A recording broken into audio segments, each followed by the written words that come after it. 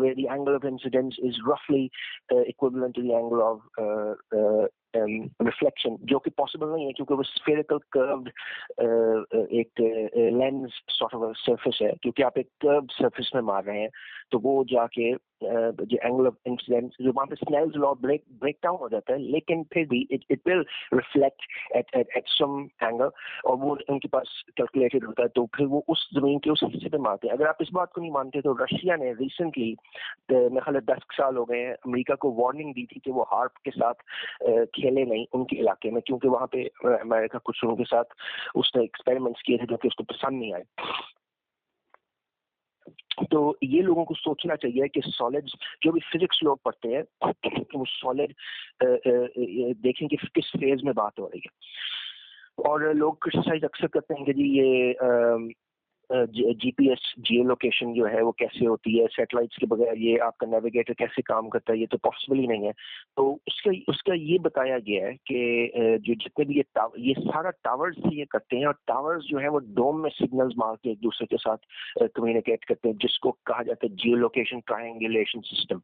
तो इस पे भी अगर आप पाकिस्तान में रिसर्च करेंगे तो आपको पता चल जाएगा। दूसरी बात यह कि आप जितनी भी मूवीज देखें, जितने भी आप ये स्टार ट्रेक हो, स्टार वॉर्स हो, स्पेस मूवीज हो, स्पेस सीरीज हो, उसमें आपको कोई भी प्लेनेट कभी भी इन्होंने, अगर आप नहीं मानते तो आप खुद देख लें, इन्होंने कभी भी कोई प्लेनेट आपको रोटेट होता हुआ नहीं दिखाया। अर्थ के कहते हैं कि जी इसकी रोटेशनल जो speed across the apogee and perigee around the sun is around 1000 miles an hour, which is quite a lot. और अगर कोई स्पेसशिप या जब सैटेलाइट वापस आती है मार्स से या अंदर आने की कोशिश करती है, तो it would have to chase earth and then gain reach an additional velocity of more than greater than 1000 miles an hour to enter the atmosphere supposedly। लेकिन वो हर वीडियो में, चाहे कार्टून्स हो या मूवीज हो, उसमें आपको स्टेशनरी ग्लोब दिखाते हैं, उसके अंदर एंटर हो रहा है, विच इज क्योंकि अगर वो आपको रोटेट होता दिखाएंगे तो वो फिर उसको कैच, फर्स्ट ऑफ ऑल आप कैच करो, फिर वो एक तो वो रोटेट ही नहीं हो रहा सन के इर्द गिर्द, वो खुद भी एक्सियली रोटेट कर रहा है, एक्सियल रोटेशन हो रही है, तो उसको भी आई मीन कोऑर्डिनेट्स को लॉक इन करना, फिर एक तो कोऑर्डिनेट्स को चेस करना एक्सियली, और उसके साथ फिर उसकी जो स्पीड है, rotary speed around across the apogee perigee of its epicentre, उसको ओवरकम करना इज यानी कि नो रॉकेट और no system is designed to do 6 things at one time. तो ये एक बहुत बड़ा पॉइंट था जिसको देखना चाहिए लोगों को, कि क्रिटिसाइज करने से पहले इसको देख लें।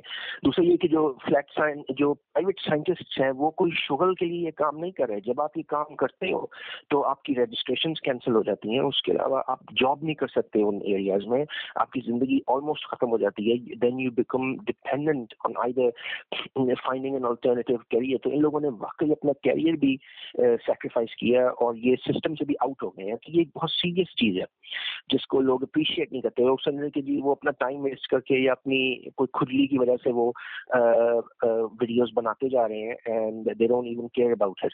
तो उसके अलावा एक जो 2 बातें मैं बताऊंगा लोगों से, आपके इस शो की तवज्जो से मैं कहना चाहूंगा कि 2 बातें जो लोग मिस कर रहे हैं वो ये है कि जो फिजिक्स लोग पढ़ते हैं कहते हैं कि जी सपोजिटली अर्थ जो काउंटर क्लॉकवाइज एक्सियल रोटेशन में एट द एंगल ऑफ 30